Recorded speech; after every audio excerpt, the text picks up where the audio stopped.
I'm going to go out on a limb and say the roughest part of writing a book is the rough draft. That's why in this video, I'm going to show you a few hacks that I've learned along the way as I'm currently in the middle of writing my first rough draft for my book, Podcasts Suck, if you don't have one. I'm halfway through the rough draft, and after that, I'll be doing a self-edit and going back through it and making a few tweaks, and then it's off to the editor to make all of my publishing dreams a reality. But first things first, getting the rough draft done. Let me show you what I've come up with.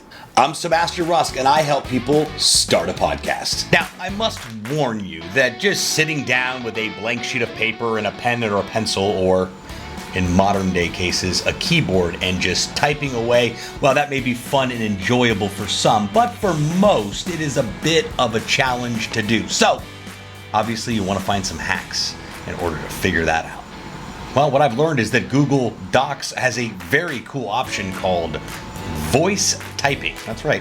I can talk right into this microphone, right into my Google Doc, and just chapter after chapter, talk, and that's exactly what I've done thus far. Now, it doesn't remove the difficult part of actually coming up with what you want to talk about and being able to talk about it in a structured, educational format, but that's where some tweaking on the Word document comes along, and then being able to mind map out the process of each and every chapter, and then everything that's being mentioned in that chapter being broken down. We're going to switch over to screen share right now, and I'm going to show you what I'm talking about. I have a template that I've worked off of that basically gives me the title of the chapter and obviously the chapter number, and then I've got between 5 and 7 bullet points below that chapter name, and then with each bullet point, I then go break down even further, like subcategories under each bullet point. So I continue to add to the chapter title, bullet points under bullet points, and then I start recording once I've got all that. So let me show you what that looks like actually.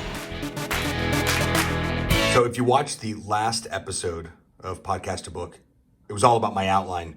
You can't write a rough draft without an outline. I mean, I guess you could, but it's not recommended. So an outline basically allowed me to outline all the chapters for the book and then put bullet points under each chapter. From there, those are each starting points for each chapter when I begin writing the rough draft. So, for example, we go into intro. Why even podcast? What is a podcast? Where do podcasts come from? What I'll do is I'll put this into the chapter 1 page when I'm starting to write the rough draft. And what I'll do is I'll break these down even further. So what is a podcast? We'll get a few more items underneath it. Where did podcasts come from? Additional information underneath that, and I'll continue to expand on that. Once I've got that put together, then I'm ready to begin writing the chapter, because I'll start writing right under the title. Then I'll start another paragraph for what is a podcast, and then continue to build from there until I get the goal of how many words I want for that chapter. Goal of the book is 40,000 words.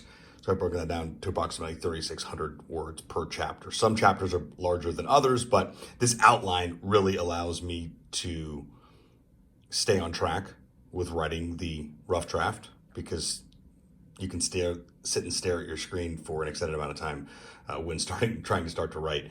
But having an outline and a broken down, they call it mind mapping of each chapter and the details under each chapter on what's going to be included is going to make it that much easier for you to knock out your rough draft. All right, let's get over to showing you some hacks on how I'm actually getting the rough draft written.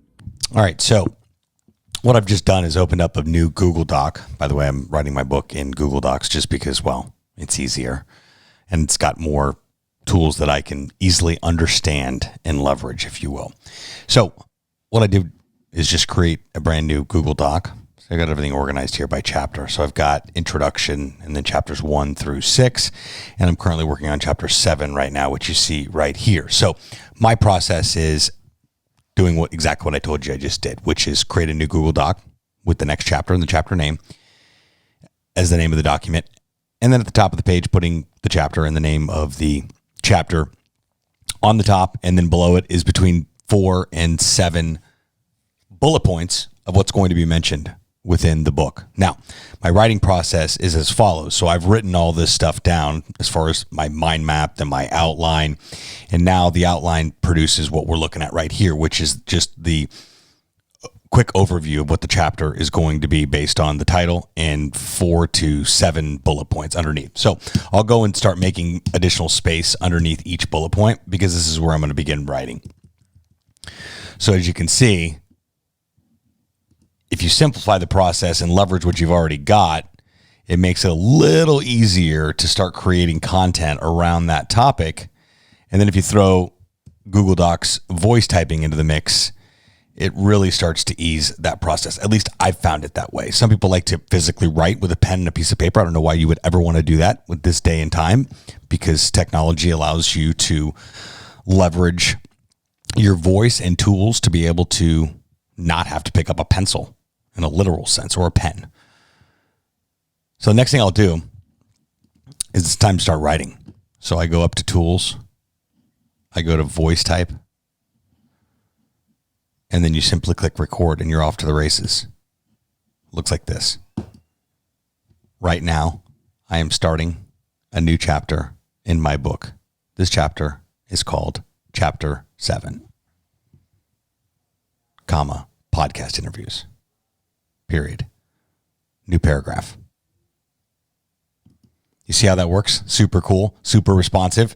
Wasn't always like that before. You had to use tools like Dragon Dictation and things like that. But now we've got notepads, we've got voice recorders, we've got voice typing now available. So I encourage you to leverage technology and resources just like this, because this is exactly how I've been able to get 6 chapters done. And I've got 5 more to go, but I probably would still be on chapter 3 if I was physically typing, let alone writing. I probably wouldn't even be writing the book if I was actually writing with a pen and a piece of paper. But even typing seems like a monumental task. So finding this hack really, really, really helped out. The 2 big takeaways from this video should be the fact that you understood that your outline, which is the title of each chapter and bullet points below it, are going to enable you to make as much progress as possible. Well, I hope you're leaving this special episode of Podcast to Book with at least 1 or 2 things that you didn't know about writing your rough draft for your book. You see, yeah, it is a rough process. That's why they call it a rough draft. But it doesn't have to be difficult, and it doesn't have to be hard, especially if you follow the tips that I've given you in this video on how to utilize your voice to leverage being able to actually get that rough draft completed. If you've got any questions about this video or any videos on the channel, please comment below. I respond to each and every one of you lovely people. And if you haven't done so already, make sure you're subscribed to the channel. This way you'll get updates as new videos become available. I'm Sebastian Rusk, signing off from the Podcast Launch Lab Studio. See you next time.